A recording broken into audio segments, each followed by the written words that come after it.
Welcome everyone, and a big happy new year for the year 24. Thank you for joining me for this video where today I'm just going to be giving a little tour of how I've set up my journal for this year. If you're new here, my name is Torryn, as I'm writing in the front page of my journal right now. And if you already know me, welcome back, and I hope you've been well. Now, my intention for this video is to act as a reminder of how to set up a bullet journal at the start of a year. Hopefully you are inspired by it and it gives you some ideas of what you might like to put in your journal. But it's a good place to come back to for reference if you're just needing a little bit of a refresh of what we can include. So starting on this inside cover, now I decided to put an envelope on the inside cover of my journal this year. I wanted it to be a space for my reading list because it's something that I often take out and I really want to record all the books that I read throughout the year, but I find that I will need to take it with me sometimes. So I thought it might be good to have it as a removable piece in the journal rather than a spread by itself. Now, the key to the bullet journal is to use it the way you want to use it. I intentionally add some little decorative bits here and there, little drawings every so often. That is something I recommend doing because it's so nice to have a space where you can practice a little bit of arty creativity, as well as keeping yourself organized and productive and accountable for the things that we will go through as we start to set up the pages. So obviously in your journal, you can use whatever tools you like. I am trying to stick to just fine liners, and I do have a gold pen because I can't go past those, and then just a couple of water-based markers. Now the markers are optional. It's definitely not something you need to do, but I just love adding that bit of pop of color, and it makes me happy looking through my journal as I'm working on it. So that's what I'm doing here, just decorating this front envelope to sort of look like a vintage style book. This year's theme, or the beginning of this journal's theme, is basically a library idea. So just kind of getting my inspiration from a library or just reading books, a bookshelf, just that kind of vibe. It's something simple that I think a lot of people can achieve with minimal work. And it's also something that really suits me at the moment because of my reading goals for this year and just the time I've spent in the school holidays going to the library with the girls. It's just been really nice, and I just love the feeling of a library. So I thought, why not make that my simple back to basics bullet journal theme for this year. Now, this reading tracker that I'm sliding in right now is actually something I've made and shared on my website. So if you would like to print that out, it is a free printable on my website. I'll leave the link down in the description box for you to print at home. And it's just a nice little book themed way to track your reading this year. Now turning over to my grid spacing guide. This is where I just like to give a little reminder to myself of how many grid spaces I've got on each page. So it's something that I do in each journal. It just acts as a little reminder if you're wanting to set up something slightly different. You've got a quick reference to flick back to so you can work on that new layout as you want. So obviously this particular page is optional. You don't need to put this into your journal if you don't feel like you need it.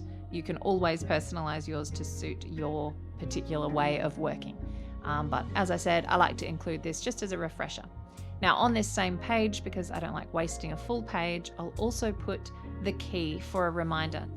So the key sets the little icons that you're going to use for all of your tasks throughout the journal, and the ones I use and have slightly amended over the years from the traditional bullet journaling way. So the first one was we have the task. This would just be an open box. Then once you start that task, it's going to be specified as in progress, so I just color the box halfway in. Then completed is obviously all colored in. If you move that task, like you don't complete it on a particular day, you just put an arrow through the center of it and then move it to another day in your schedule. If it's cancelled, just put a line through it. If it's just a note and it's not something you need to complete, just put a little dash. And then for the event, birthday, and a date, I have my own little unique symbols, a star, a present, and a love heart.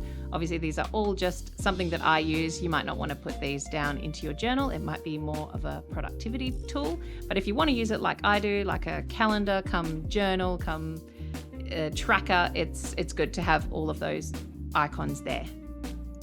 And then to finish this little page off, I'm just doing some decorative elements, which is making it look like it's on a bookshelf. And I've just drawn this really cute little owl pot because owls make me think of reading books. And I think a bookshelf just needs a nice little plant on it. So I'm just decorating that with some little features around. And I'm just sketching these quite simply with broken lines using a fine liner, nothing too major here. And then I'll go in and add some color with some marker in a little bit.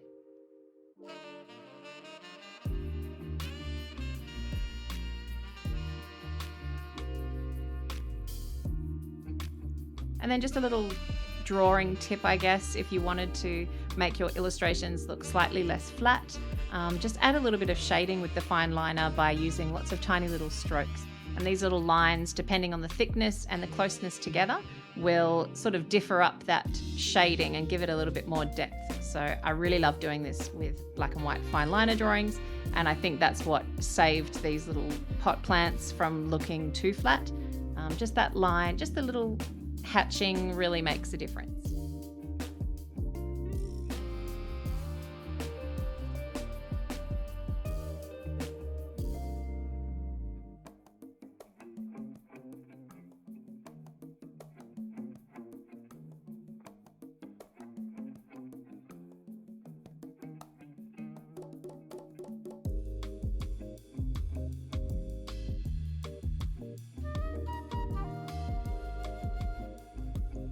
So now I'm moving on to the goals page. Now, obviously at the start of a new year, it's always a time that people start to think about what they would like to achieve over the next year. It's a chance to start fresh and build on existing habits or start new ones. And it's a good time to just reflect and see if you can grow in any personal, career, or health goals that you've got in mind. So this is the place where you write them down. So it's definitely worth having because it's something you can look back on throughout the year and sort of gauge how you're going with things. But it's definitely the main spread, I think, is where you set your intention and how you want to develop as a human being throughout the coming year. And now it's obviously not science, it's just very basic, just create 3 sections. I've got a personal section, a career section, and a health section. And in those sections, I'll write 3 to 5 goals that I would like to work towards. Don't do too many because that will definitely let you down. I think it's good to focus on even one, like 1 to 5, I think is a good number. And then you can always come back to this, and you can even create like an action plan of how you're going to achieve those goals as well. Just really have a think about what you want to get from your journal and from your life, and write as much as you can down so that you can achieve them.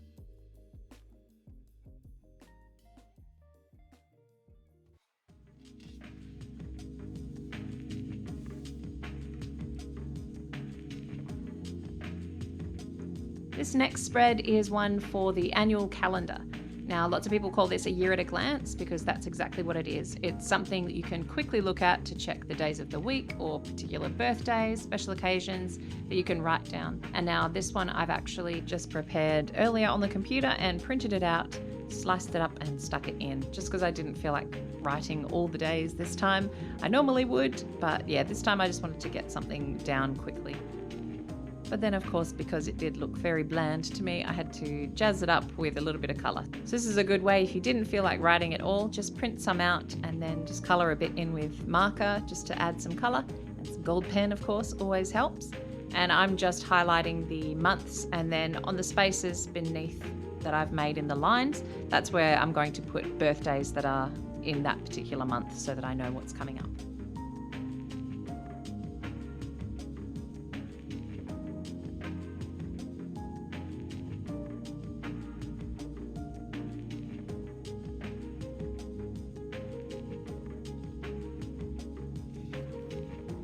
So the next page is where I will start my monthly plans. So this is just a title page for the month of January.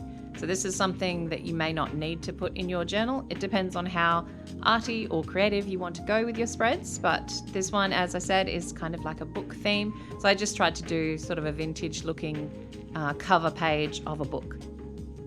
And having said that, I've gone for quite a simplistic one, just with a little bit of fancier text. So if you want to try and copy what I'm doing here to make yours, then feel free to go ahead and do that. It shouldn't be too difficult, just little patterns around the edges and then a little bit of a Gothic style font. And it's all just using a couple of fine liners, a black marker if you have that, and then the gold pen to jazz it up. Options to do on your title page for each month is just to simply write the word in a box in the middle of the page, or you might even want to do a little monthly calendar beneath the title. Sometimes that is helpful, but yeah, I just don't need that sort of monthly calendar because it's going to be weeklies from here on in anyway.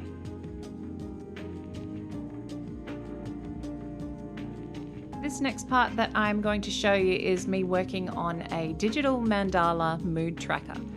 I think I might do a full tutorial on how to do the digital mandalas on Photoshop because it is so rewarding and fun to work on. So as you can see here, I use a tool in there called the Mandala tool, and it basically you can draw within one section of the circle, and that piece is automatically drawn in every other part of the circle. So it really takes a lot of the work out of mandala making. But having said that, I love to do traditional mandalas where there is no option other than you drawing exactly the same thing in every quadrant of the mandala itself. So this is just a fun way that I did it this time, but you can do it traditionally, and I would fully recommend that. It's a lovely meditative task that you can do, and it's a little bit creative and arty, and it just feels really good because every single mandala is different. Each time you do a mandala, it will never be the same again, and that's what I really love about creating these. So yeah, the key here is to draw your mandala, and then I've separated into pieces on the very outer rim, and then that I can number from 1 to 31. It only gives you a couple of leftover pieces. Oh no, it gives you one leftover piece. And then the idea to track your mood is to color in a piece of the quadrant mandala in that particular color that you're feeling. So have a little key down the bottom. Now this one here I have made as a printable, so if you didn't want to create the mandala yourself, even though I highly recommend it, you can go to the link in the description box and print one out, then it's ready for you to go. So just sticking this page into my journal, it can be a really useful tool to track the moods that you're going through each day of the month, as you can sort of learn a lot from what you see, and you can start to recognize patterns, avoid certain things that bring on negative emotions, and then just get a better quality of life. So that's what journaling is all about. So I highly recommend doing that. And now on that same vein, moving on to the next page, which is my gratitude tracker. This is a really lovely, simple way to increase the quality of your life.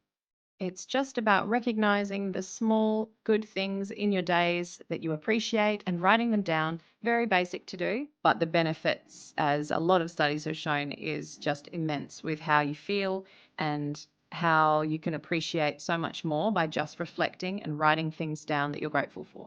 It's definitely what we need to do in this world full of social media and comparison. It's definitely helped me over the last year or two that I've been doing this, and I fully recommend it. It's actually really nice to do with the kids as well. So we have like a little gratitude jar, and we just say things that we're grateful for, write them down, put them in the jar, and every so often we'll read through them and just as a reminder. And it's really a nice thing to do as a banner. And now moving on to the next page, which is something I like to call my Goodliness page. And these are where I track my good habits. So I've got health, water, fitness, sleep, reading, those kind of things. And it's just a great way to keep you motivated to do the things that you know you should be doing. And I've always struggled with drinking water, for example. So if I know that I want to keep my habit trackers going, I try my best to drink as much water as I can during the day. If I drink those 2 liters, I'll cross off that day, and it just makes me feel better that I'm achieving it. And you can just keep track of how you're going and see where you can improve for the following month or as you go. So this is just a great one to help you get better in your own day-to-day life and focus on what you find important.